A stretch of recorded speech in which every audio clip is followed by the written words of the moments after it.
इस मनुष्य पर्याय को प्राप्त करके निश्चित रूप से अपन सभी का बड़ा सौभाग्य है। सच्चे देव शास्त्र गुरु की आराधना करते हुए हम सभी अपने जीवन को सार्थक कर रहे हैं। निश्चित ही ना जाने कितने जन्मों का पुण्य जब उदित होता है तब जाकर के किसी भी प्राणी को सच्चे देव शास्त्र गुरु की शरण अथवा उनका दर्शन प्राप्त हुआ करता है। भोपाल के स्वप्नगर क्या कहलाता है ये, अहिंसा विहार में हम कल संध्या काल से देख रहे हैं।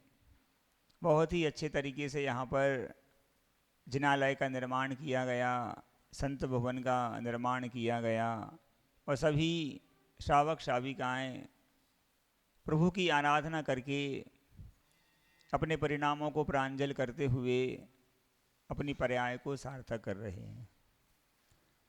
निश्चित ही जहाँ पर प्रभु के प्रति श्रद्धा, गुरुओं के प्रति समर्पण का भाव होता है, वहाँ सारे कार्य अपने आप ही, असंभव कार्य भी स्वमेव ही संभव हो जाया करते हैं। और फिर यहाँ अहिंसा विहार में तो संभवनाथ भगवान ही विराजमान है, तो यहाँ की तो बात ही अलग है। और जब संभवनाथ भगवान के साथ संभव सागर महाराज जी भी आ गए, फिर तो बहुत दिनों से यहाँ के जो बाबा जी हैं, क्या इनको बाबा जी बना दो अब तो, हैं ही बाबा जी। अच्छा हाँ, देखो महाराज जी कह रहे हैं उन्होंने प्रतिमा तो विराजमान कराई होंगी लेकिन खुद प्रतिमा नहीं ले पा रहे हैं। संभवनाथ विराजमान करवाए, अब संभव सागर जी से प्रतिमा और ले लो। देखो आचार्यों ने कहा बिना व्रतों के और बिना संयम के 1000 साल भी जिए तो समझना वो 1000 साल भी जीना कुछ काम का नहीं है। किंतु यदि व्रतों के साथ, संयम के साथ, नियमों के साथ एक दिन क्या 1 मिनट भी जिए तो वह 1 मिनट भी क्या होगा, आपकी आत्मा को उन्नति के सोपानों पर ले जाएगा। आप सभी ने सुना होगा एक छोटा सा नियम भी इस अनादिकाल से भटकती हुई जीवात्मा को निर्वाण की ओर ले जाने में सहायक होता है। सुना होगा, बहुत सारे उदाहरण हैं। जैसे एक भील की कथा आप लोगों ने सुनी होगी कि उस भील ने क्या नियम लिया, उसने एक छोटा सा नियम ले लिया। मुनि महाराज जी जंगल में आए थे, उपदेश दे रहे थे, सब लोगों ने उपदेश सुना, सबने अपने अपने हिसाब से नियम लिया। तो उस भील ने भी उपदेश सुना था। जब सब लोग नियम ले रहे थे उसका मन भी क्या हुआ कि हम भी कोई नियम ले लें। पर भील तो भील ही था भैया, वह क्या नियम ले। उसने मुनिराज से ही पूछ लिया कि भगवान मैं भी कोई नियम, कोई संकल्प लेना चाहता हूँ। ये पक्का मानना, जब कभी हम अपना पूरा समर्पण गुरु के प्रति कर देंगे तो निश्चित रूप से जीवन में वो बहार आएगी जो कभी भी आ नहीं सकती। गुरु के प्रति यदि हमने अपने आप को समर्पित कर दिया तो फिर अपना जीवन निर्वाह करने की जिम्मेदारी हमारी नहीं रहेगी, किसकी रहेगी, गुरु की रहेगी। क्या ऐसा होता है? बिल्कुल ऐसा ही होता है। तो उस भील ने मुनिराज जी से निवेदन किया, भगवान आप ही हमें कोई नियम दे दीजिए। मुनिराज जी ने कहा देखो, हर एक प्राणी को अपने प्राण सबसे प्रिय होते हैं। अगर आपको कोई 1 करोड़ नहीं 1 अरब रुपए भी दे और आपसे कहे कि ये पैसा ले लो और अपनी जान दे दो, तैयार हो जाएंगे कोतवाली जी? है? अरे हो जा रहा तुम तो। बनिया लोग के बारे में सुनते हैं कि चमड़ी जाए किंतु दमड़ी ना जाए, ऐसे ही होता है ना। नहीं, आजकल तो महाराज जी बनिया लोगों ने अपना सिस्टम बदल दिया है। क्या सिस्टम कर दिया है? आजकल आचार्य गुरुदेव विद्यासागर महाराज जी के आशीर्वाद से जैन लोगों ने सिस्टम पूरा बदल दिया है। क्या कर दिया उन्होंने? चाहे सब कुछ चला जाए किंतु इस जिन शासन की प्रभावना होना चाहिए। उसी का परिणाम है कि आज इस भारत में ही नहीं, भारत के चप्पे चप्पे में ही नहीं, विदेशों में भी जैन मंदिर और जिन शासन की प्रभावना का कार्य जोर शोर से चल रहा है। ये सब कुछ देखा जाए तो आचार्य गुरुदेव विद्यासागर महाराज जी की तपस्या और उनके आशीर्वाद का ही परिणाम है। पक्का समझना। इस भोपाल शहर में सुनते हैं लगभग कितने मंदिर हैं? लगभग 80, 82 या 90 मंदिर समझ लो हैं। तो उनमें से जो प्राचीन पुराने मंदिर हैं लगभग 8-10 मंदिर पुराने होंगे, 8-10 भी नहीं होंगे। समझ लो एक चौक का मंदिर है पंचायत का, एक अपने कुराने जी का है, झिरनों वाले आदि नेमीनाथ भगवान का है, समसगढ़ का है और भोजपुर का। इनको छोड़ कर के बाकी सब मंदिर कैसे हैं? वो सब लगभग नए हैं। आप लोग गौर करना इस बात पे, वो सारे जिनालय केवल और केवल आचार्य विद्यासागर जी के आशीर्वाद से ही निर्मित हुए। सही कह रहे हैं ना हम? और अभी भी जहाँ जहाँ भी इस भोपाल नगर में लगभग 8-10 जिनालयों का कार्य चल रहा है, वो सब किसकी कृपा का परिणाम है? वो सब गुरुदेव की कृपा का परिणाम है।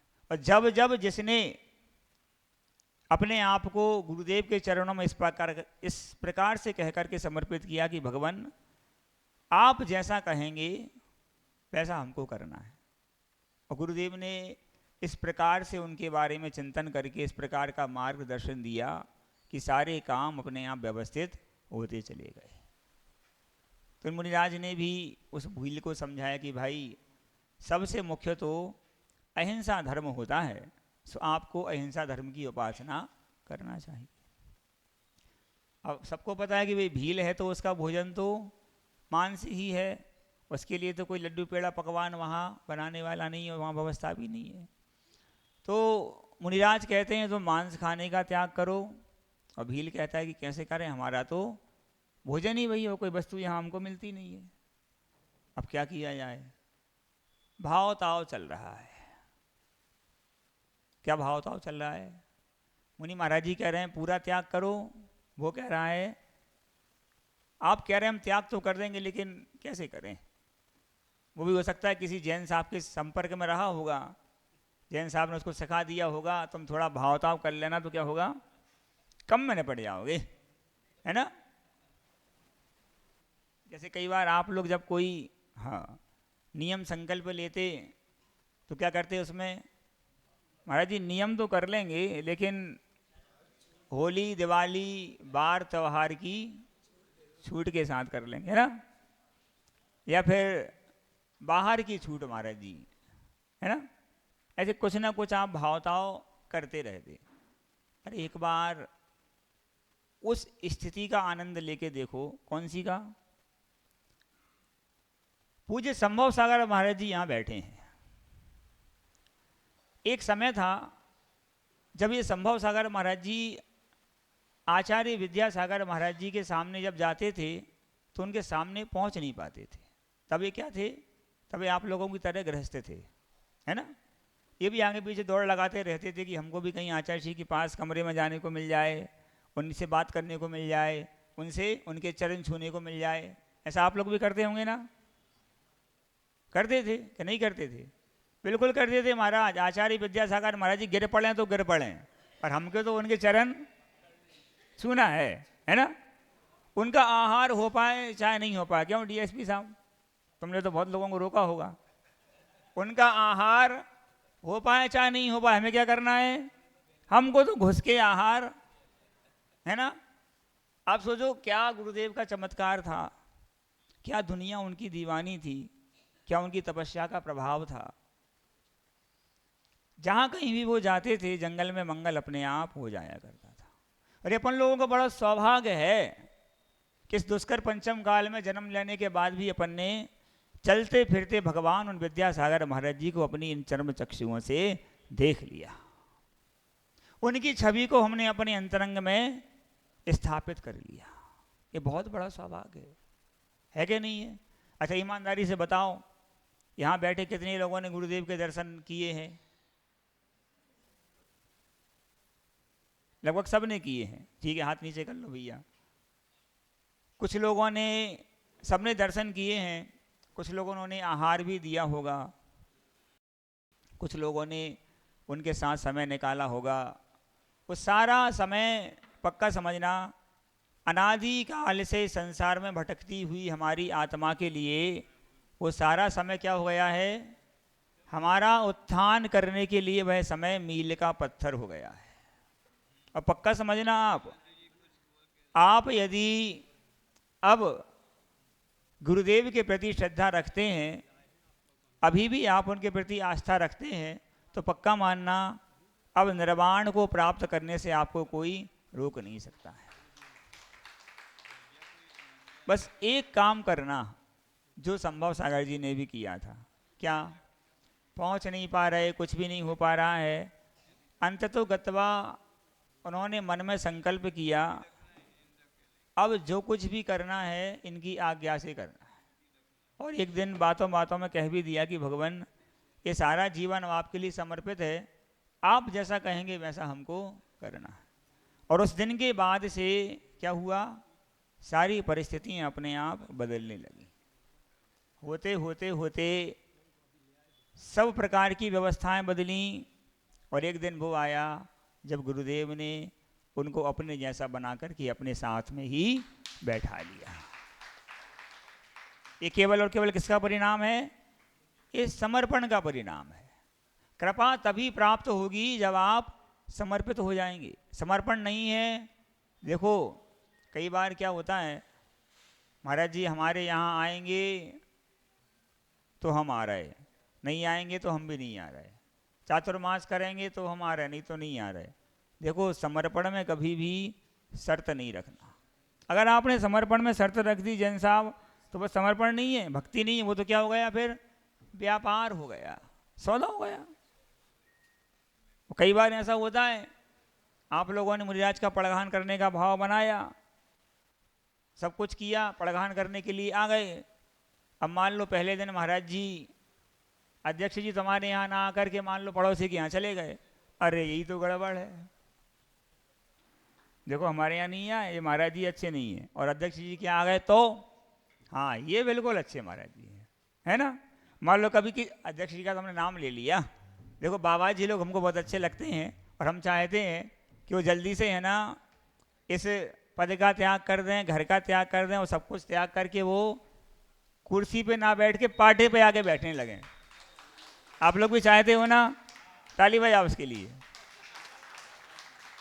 तो कृपा जब प्राप्त होगी जब हम उनके संकेतों को ही आदेश समझ के क्या कहेंगे जी।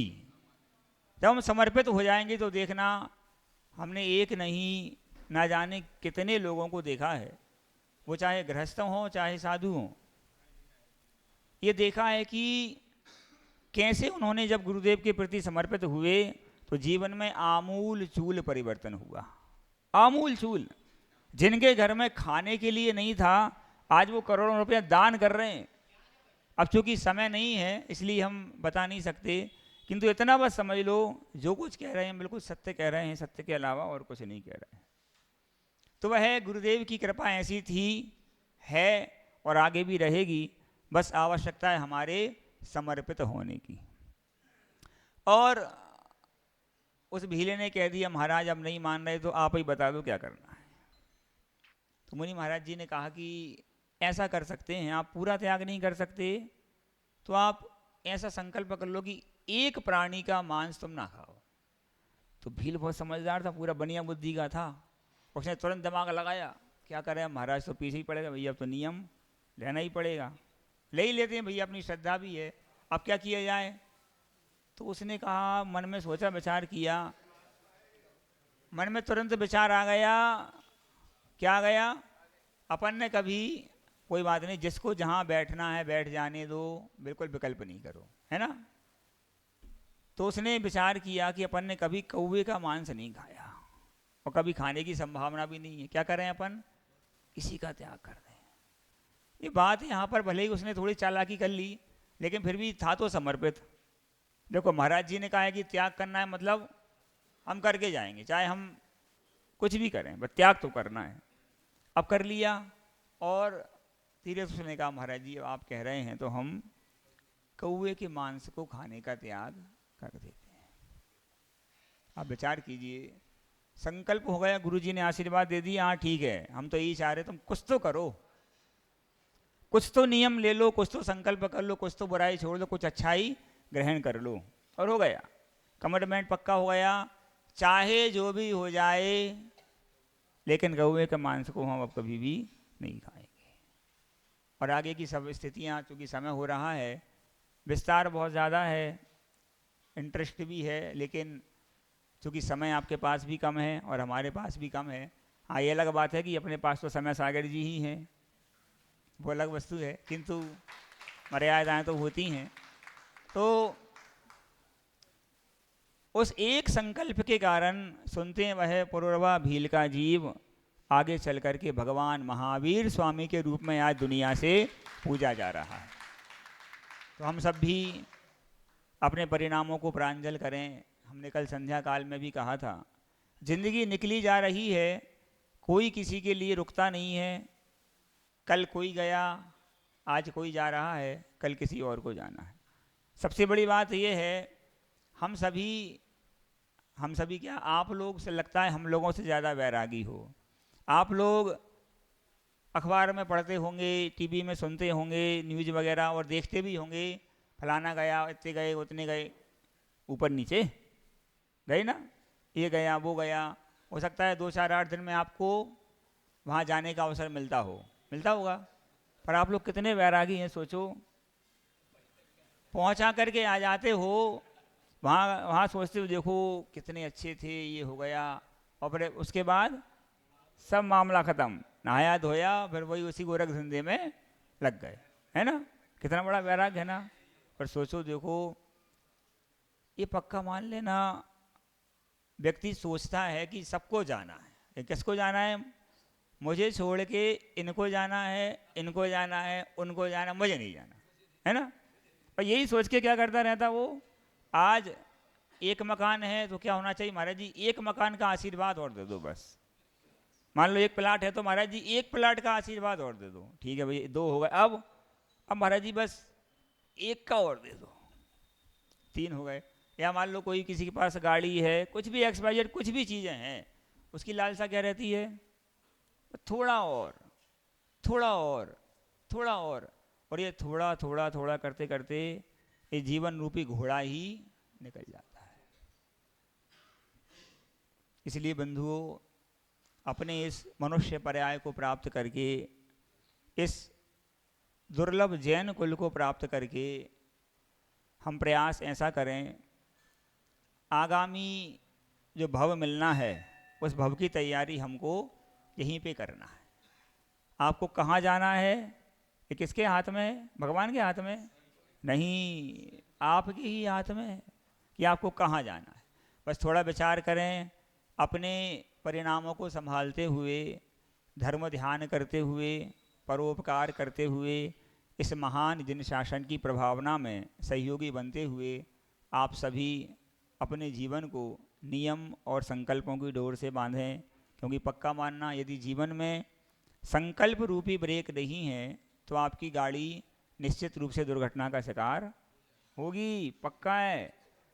कोई कितनी भी महंगी कार हो, कितनी महंगी हो, सबसे महंगी कार कितने की आती, कितने करोड़ की, 100 करोड़ की, 100, 200, चलो क्या नाम है उसका, हाँ जो भी है, सीए साहब बता रहे हैं इतने 238 करोड़ की आती है और इतना सब कुछ है, उसका नाम वगैरह सब कुछ है। मान लो सीए साहब आपको ही वो कार कंपनी गिफ्ट कर दे, सुन रहे हैं आप लोग, और सीए साहब को क्या, जितने लोग यहाँ बैठे हैं सबको हम वो 238 करोड़ वाली एक एक कार गिफ्ट करवाए दे रहे, है ना। इसके बाद उस कार में जितना पेट्रोल डीजल डलता है वो सब भरवाए दे रहे, पूरा टैंक फुल कराए दे रहे। इस अरे वो हवा में चलाएंगे अपन तो, सुनो आप तो महसूस करो, सड़क भी बनवा देंगे अपन। आप महसूस करो कि आपको कार मिलेगी डीएसपी साहब, और आप कार में बैठ गए हैं, पेट्रोल डीजल का टैंक एकदम फुल है, चाबी आपके हाथ में दे दी गई है, आप कार में बैठ गए, और आपको एक ऐसा भी दे दिया गया है कोई भी चीज़ कि जहां आपको पेट्रोल डीजल ख़त्म होने को हो, आप ये दिखाना, आपको पेट्रोल डीजल मुफ्त में मिल जाएगा। अब तो साहब प्रसन्न हो गए, सी साहब चलो आज तो आनंद ही आनंद। अब क्या करेंगे, पूरी दुनिया की सैर करेंगे, आनंद करेंगे, मस्ती करेंगे। अब बस जैसे ही आपने चाबी लगा करके चाबी घुमाई और आपने एक्सीलेटर दबाया, नहीं पहले क्लच दबाई, क्लच दबा के जैसे ही आपने गियर पे हाथ रखा और गियर लगाया और आप बस क्लच छोड़ने वाले थे, इतने में उस देने वाले ने कहा भाई साहब बस एक आखिरी बात और सुन लो, इसकी एक विशेषता क्या, इसमें सब खूबियां हैं, ये बिना रोड के भी हवा में भी चल जाएगी, बहुत खूबियां हैं, बस एक छोटी सी बात और है, इसमें ब्रेक नहीं है। आपका हाथ उस गियर पे ही रखा रह जाएगा और पैर भी वहीं क्लच ऊपर नहीं आ पाएगी, और आप अब ये सोचेंगे बाहर कैसे निकलूं, क्योंकि अगर गाड़ी 1 इंच भी आगे सरकी तो फिर वो सरकती ही चली जाएगी, है ना। और जैसे ही आपको मौका मिलेगा आप तुरंत कार में से बाहर आएंगे, जयराम जी की करेंगे, वो बोलेंगे भैया हम ऐसे ही ठीक है, ऐसे ही करोगे ना।